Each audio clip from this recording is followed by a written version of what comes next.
তো ফ্ৰেণ্ড আমি আহিছিলোঁ ইয়ালৈকে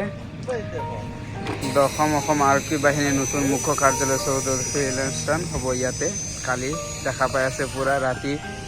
অন্ধকাৰ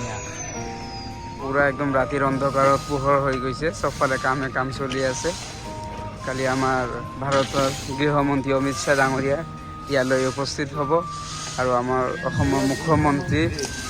হিমন্ত বিশ্ব শৰ্মা ওৰফে মামা বুলি চবে কয় কেন্দ্ৰীয় গৃহমন্ত্ৰী অমিত শ্বাহ ডাঙৰ আৰু ইয়াৰে দেখা পাই আছে আপোনালোকে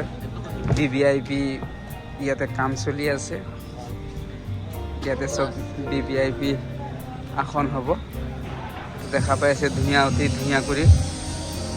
সজাই তুলি কৰা হৈ আছে আৰু মেইন ষ্টেজ সন্মুখত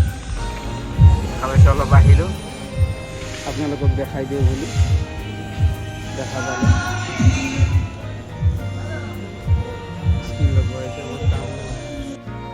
তো দেখা পালে ৰাতিৰ অন্ধকাৰত পোহৰ হৈ গ'ল কাম চলি আছে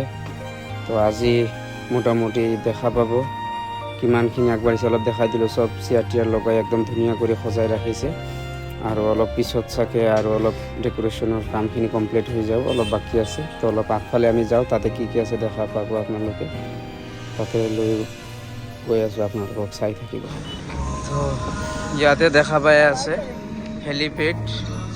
এখন বনোৱা হৈছে খুব ডাঙৰ কৰি ইয়াতে কালি আহিব অমিত শ্বাহ তো আমি ৰাতি আহিলোঁ চাবৰ কাৰণে